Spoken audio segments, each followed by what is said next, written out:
제가 이런 이야기를 하죠. 제가 삭발에 출가해서 하루하루를 사는데 만약에 내가 잠시라도 멍 때리고 사는 시간들이 있다면 얼마나 슬픈 일이냐 그런 생각을 합니다. 그래서 살아있다는 것은 내가 이 자리에서 해야 될 일을 하고 있을 때 살아있는 거죠. 살아있는 거죠. 연극 무대에서 어떠한 배우가 연극의 흐름에 따라, 스토리 흐름에 따라서, 배역에 따라서 적절한 표정과 말, 행동을 하지 못해낸다면 그야말로 관객들에게 실망을 주는 그런 연극이 되지 않겠어요?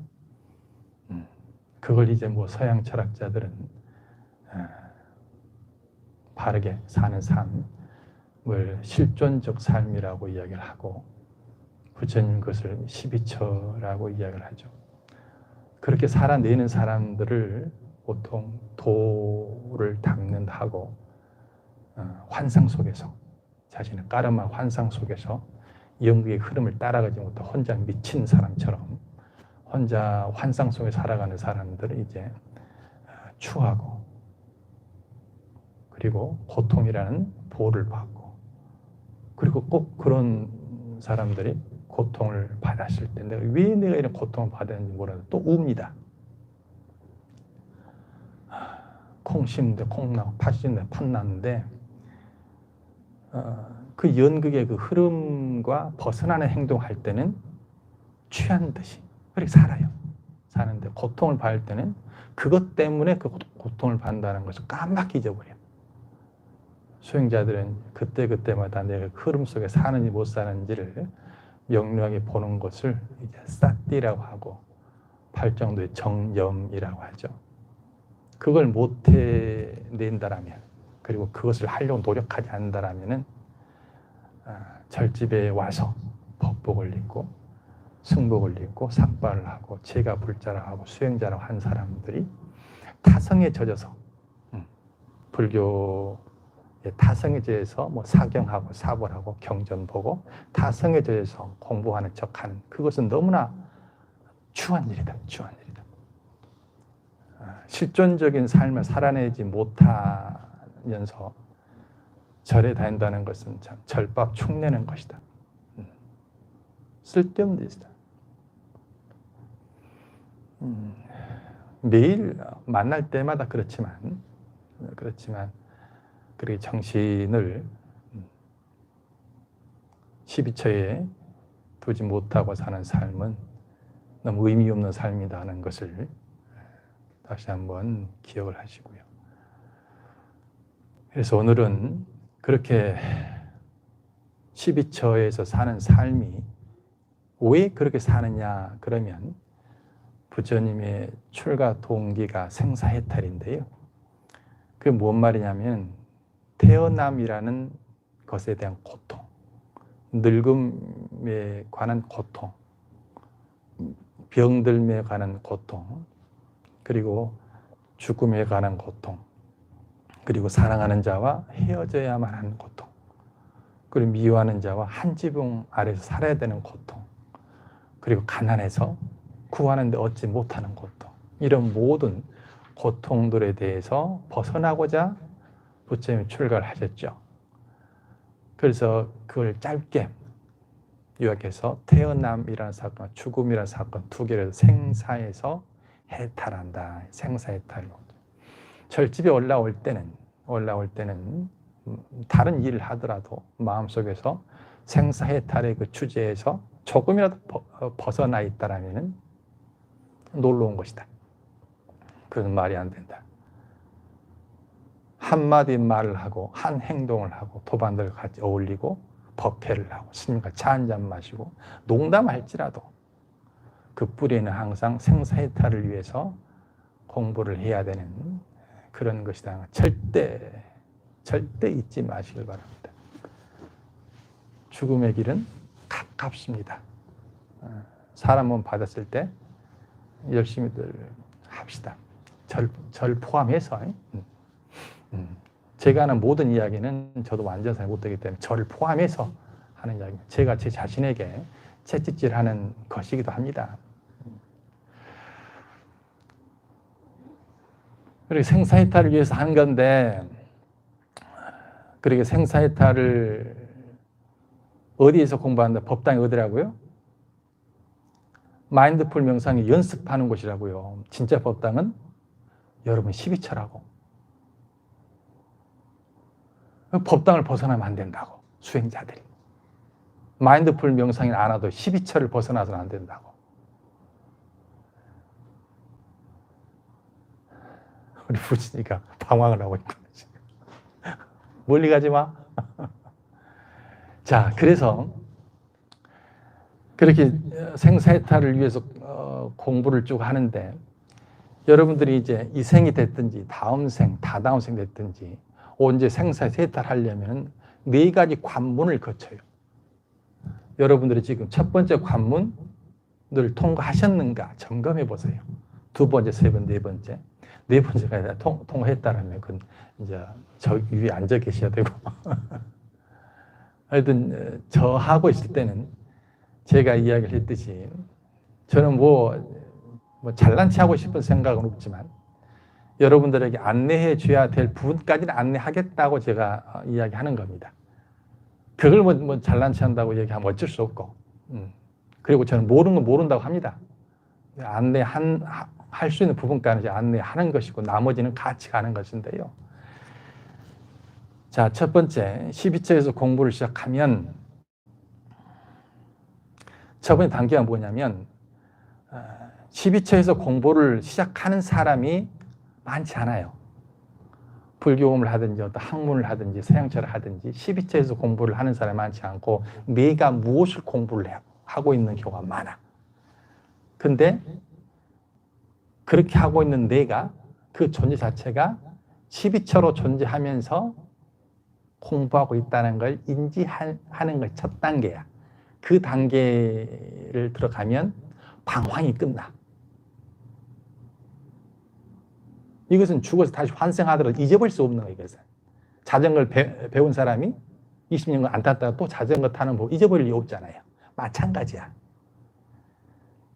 그런데 내가 무엇인가를 공부한다고 생각한 사람은 한 달만 안 하면 어색해져 버려요. 공부를 하는 것이.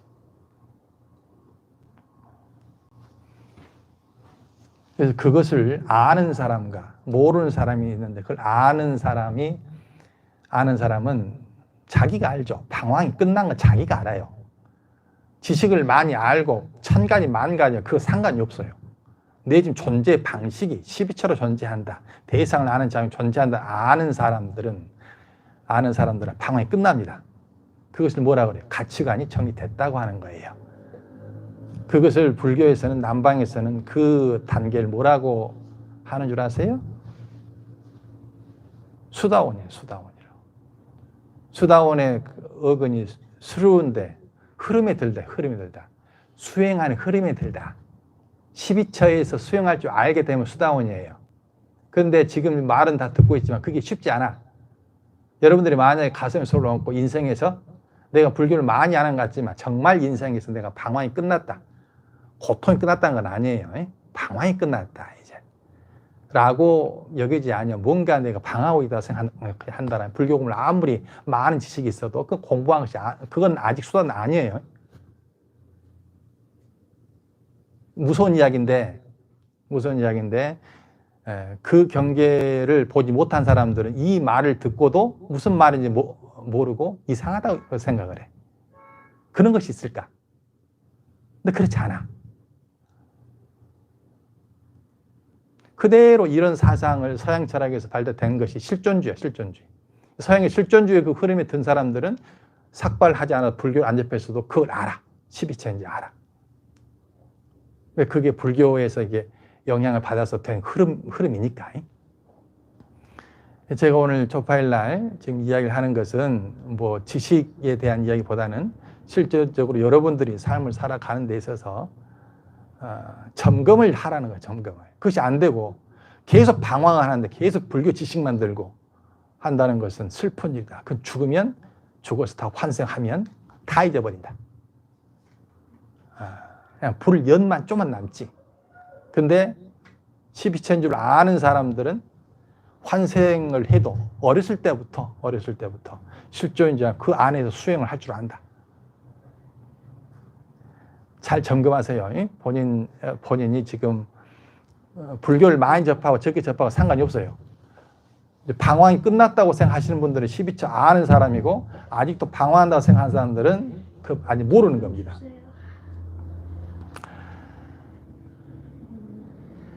자, 오늘은 제가 이런 지금 중요한 그 맥락들을 지금 이야기하려고 그러는데요. 이제 방황을 하지 않게 됐어요. 그건 자기가 알아. 자기가 알아. 그렇게 되면은 따라오는 경계가 어떤 경계가 오냐면, 내가 따로 없다는 걸 알아. 나라는 것은 대상과 마주할 때 존재한다는 걸 알아. 그렇기 때문에 유신견이라 삭가에 딛더라 그래. 내가 따로 있다라는 견해가 끊어져. 그걸 삭가에 딛더라 그래요. 삭가야 딛대. 그 견해가 끊어져. 내가 따로 존재하고 있다는 끊어져. 그 다음에 따라온 경계가 어떤 거냐면은, 내가 존재하고 있는 모든 이 환경들 자체도 하나의 형성작용이라는 걸 알아. 내가 만약에 결혼을 한다고, 이제 어떤 사람이 결혼한다고 합시다. 일부 일처제에서. 그러면 당연히 일부 일처제에서 결혼을 하는 거죠? 근데 그 말은 뭔 말이냐면은, 지금 인류에서 일부 일처제인 때가 그렇게 많지 않았어. 그죠? 근데 지금 이 문화에서 일부 일처제라고 하는 문화 안에 내가 그걸 인정하고 그 안에서 내가 결혼하고 있는 거야. 그런데 당연히 그런 줄 알아. 근데 그러한 문화에 내가 지금 젖어 있는 거야. 그것도 하나의 지금 한 현상인 줄 알아야 돼. 근데 당연하다고 생각하고 그 안에서 내가 이 삶을 맡겨버리고 살아. 멍 때리면서. 문화, 집안 환경, 사회 환경, 자연 환경, 지구라는 환경에서 멍 때리면 당연한 줄 알아. 이것 자체가 계금치견이라고 그러는데, 이 세 가지 조건이, 첫 번째, 방황하지 않게 되면 의심이 끝나요. 그 다음에 나라는 장애가 끝나게 돼. 계금치견. 그 다음에 유신견. 그 다음에 내 환경 자체도 하나의 만들어진 형성된 것을 알아. 그런 것이 계금치견. 이 세 가지를 끊으면, 이 세 가지 조건을 끊을 조건에서 그 사람을 일러서 우리는 수다원과에 들었다라고 해요. 고통은 있겠지만 방황은 하지 않아.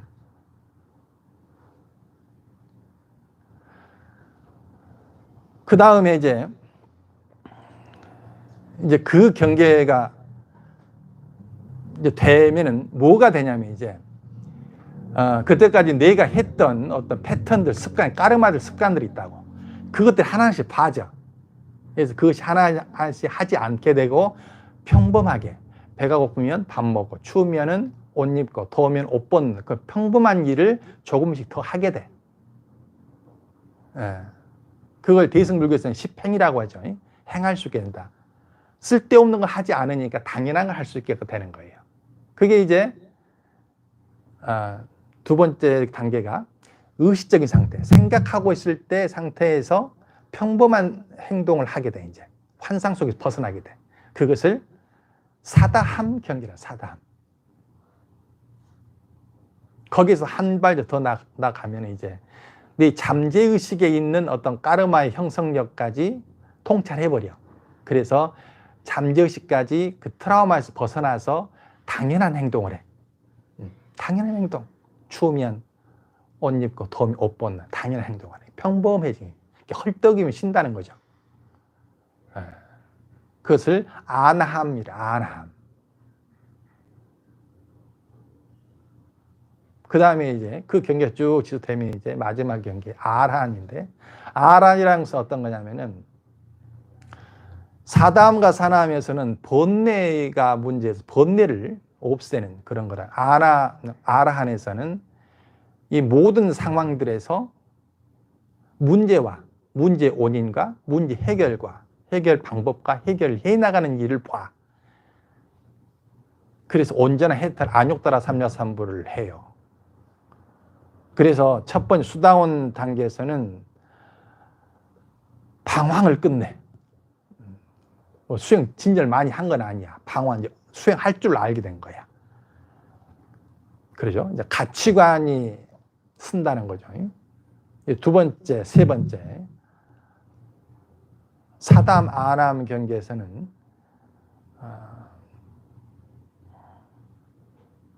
그런 거친 번뇌들, 탐욕과 성냄. 심리학에서는 뭐라고 한다고 하죠? 심리학에서는 방어 기제들을 이렇게 우리가 말하는 탐욕과 성냄에 속하는 모든 심리 기제들이 방어 기제라고. 내가 살려고 욕심을 살려고 성낸다고. 공포스러우니까, 죽을 것 같으니까 살려고. 방어 기제로. 그걸 하지 않고 평범하게 대응할 수 있게 되었을 때가 의식의 단계에서는 사다함, 무의식의 단계에서는 아나함이라고. 그리고 이제 아란에서는 이제 지혜가 발생해. 지혜가. 분별 지혜. 이 상황에서 내가 어떻게 하고, 이 상황에 어떻게 하고. 내가 화만 안 나고 탐욕만 안 생긴 것이 아니고 문제를 해결해, 이제. 문제를 해결해. 그 사람이 가는 곳은 항상 밟는 곳마다 연꽃이 피어. 어려운 상황에서도 필요한 사람. 즐거운 상황에서도 필요한 사람. 어떤 상황에서도 필요한 사람. 어울리는 사람. 그 사람이 가는 곳마다 일이 해결이 돼. 그 사람과 만나는 사람마다 사람들의 심리가 치유가 돼. 그것이 아라한의 경계라고. 꼭 기억할 것이 수다원의 경계부터 항상 점검을 해야 돼요. 만약 수다원의 경계가 점검이 안 된 상태에서 사담, 아란 경계를 내가 꿈꾼다면 그건 또 하나의 사상 누각이다. 내가 방황을 하는지 하지 않는지, 방황하는 그 상태에서 성을 쌓는다면 그 성은 다 귀신의 성이다. 자, 여기서 내가 지금까지 살고 있고 불교도 접했고 뭐 철학도 접하고 현대 학문도 접했는데 아직 방황이 안 끝난 것 같습니다 라고 하신 분들 손 들어봐야 한번. 솔직하게 이런 승려 만났을 때 또 두 손을 좋습니다. 오늘 제 이야기와 제 눈빛, 이 눈빛이 여러분들과 그런 공부를 하고 싶다는 눈빛이죠. 이생에 와서 불법 만나고 이런 이야기를 절절하게 하는 승려를 만나고 그 방법론까지 얼마나 하겠다라고 이야기하고 지대밭까지 만들어서 이야기를 하는데 질문을 안 해. 질문을 안 해. 방황이 다 끝난 사람들이라면 질문 안 해도 돼. 제가 왜 질문 안 하냐고 제가 타박을 하는 것은 방황이 안 끝난 상태인데 질문을 안 하니까 문제야. 제가 하는 역할은 그 다음 역할까지 제가 뭐 하려는 건 아닌데 방황이 안 끝난 사람도 얼마나 고통스러운지 알거든. 왜? 내가 그만 방황을 했었으니까. 태어나서 39년 동안 방황을 했었으니까. 어떻게 고통스러운지 알지. 근데 그걸 갖다가 끝내주겠다라고 이야기를 하는데도 불구하고 질문을 안 해. 그래서 그걸 말해주는 사람이 이렇게 막 졸라야 돼. 물론 대승불교가 졸라야지. 중생들한테 깨달았고 졸르면 이제 대승불교인데.